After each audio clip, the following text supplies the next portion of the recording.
Hey guys, আসসালামু আলাইকুম, welcome back to my channel. তো গাইস, আজকে আমি আপনাদেরকে এখন দেখিয়ে দিব আপনারা কিভাবে সঠিক নিয়মে থাম্বনেল আপলোড করবেন। ঠিক আছে, তো আপনারা যদি থাম্বনেল ক্রিয়েট করতে না পারেন তো আমার চ্যানেলে একটু দেখে নেবেন আমি কিভাবে থাম্বনেল ক্রিয়েট করতে হয়। ঠিক আছে, প্রফেশনালভাবে আমি দেখিয়ে দিয়েছি অলরেডি। তো আপনারা যদি থাম্বনেল ক্রিয়েট করতে না পারেন অবশ্যই দেখে নেবেন, এবং আমি দেখিয়ে দিয়েছি A to Z কীভাবে ভিডিও আপলোড করবেন। ওর মধ্যে কিন্তু এইটাও ছিল যে থাম্বনেল কীভাবে আপনারা আপলোড করবেন, মানে A to Z ছিল, বাট আজকে আমি আলাদাই শুধু বানাচ্ছি কীভাবে থাম্বনেল আপলোড করবেন। ঠিক আছে, তো চলুন আমি চলে যাচ্ছি অলরেডি পিসি স্ক্রিনে। তো আপনারা যদি ওই ভিডিওটা দেখতে চান, মানে A to Z কীভাবে ভিডিও আপলোড করতে হয়, তো আপনারা আই বাটনে ক্লিক করে দেখে নিতে পারেন। ওকে, তো আমি সিম্পলি চলে যাচ্ছি আমার পিসি স্ক্রিনে। ওকে, তো গাইস চলে আসছি আমি আমার পিসি স্ক্রিনে। তো পিসি স্ক্রিনে আসার পর আপনারা যে কোনো একটা ব্রাউজার সিলেক্ট করবেন এবং আপনারা এখানে সার্চ করবেন ওয়াইটি স্টুডিও। ঠিক আছে, ইউটিউব স্টুডিও লিখে সার্চ করবেন। ওকে, তো গাইস ওয়াইটি স্টুডিও লিখে সার্চ করার পর আপনার চ্যানেলের ড্যাশবোর্ডটি চলে আসবে। ঠিক আছে, যদি আপনার চ্যানেলের ড্যাশবোর্ডটি না আসে তো আপনারা সিম্পলি এখানে কোণে দেখতে পাচ্ছেন, এখানে ক্লিক করে সাইন ইন করে নেবেন আপনার চ্যানেলটা, ঠিক যেই চ্যানেলে আপনি থাম্বনেল আপলোড করতে যাচ্ছেন। ঠিক আছে, তো গাইস তারপর আপনি এখানে সিম্পলি কন্টেন্টে ক্লিক করবেন। ঠিক আছে, কন্টেন্টে ক্লিক করার পর আপনি সেই ভিডিওটা এখান থেকে সিলেক্ট করে নেবেন যে ভিডিওটার জন্য আপনি থাম্বনেলটা চুজ করেছেন, মানে যে ভিডিওটাতে আপনি থাম্বনেল আপলোড করবেন। ওকে, তো গাইস আমি এখানে যে আমার প্রত্যেকটা ভিডিওতে বর্তমানে থাম্বনেল আপলোড করা রয়েছে, তো আমি সামনে প্রথমে ভিডিওটায় ক্লিক করতেছি।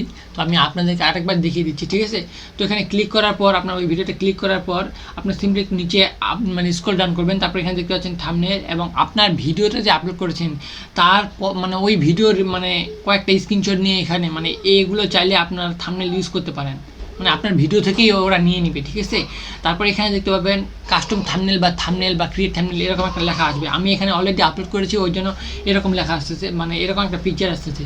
তো আপনারা যদি মানে আপলোড না করে থাকেন তো এখানে আপনার সিম্পলি এই জায়গায় একটা ক্লিক করবেন।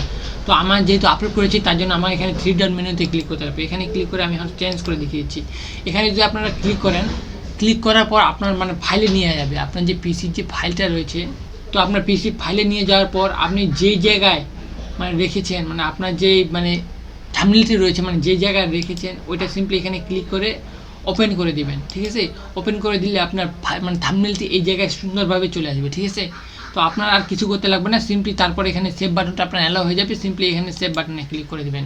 তাহলে আপনার থাম্বনেলটি এখানে হচ্ছে মানে সেট হয়ে যাবে, আপনার ভিডিওতে আপনার থাম্বনেলটি সঠিক নিয়মে সেট হয়ে যাবে। ওকে, তো গাইস এই ছিল আজকে ভিডিও। যদি আপনারা A to Z কীভাবে থাম্বনেল তৈরি করতে হয়, মানে প্রফেশনালভাবে থাম্বনেল তৈরি করতে হয়, এবং A to Z কীভাবে ভিডিও আপলোড করতে হয়। ঠিক আছে, তো আমার ভিডিও অলরেডি কিন্তু রয়েছে, আপনারা চাইলে কীভাবে A to Z video upload করতে হয় আপনারা চাইলে আই বাটনে ক্লিক করে দেখে আসতে পারেন।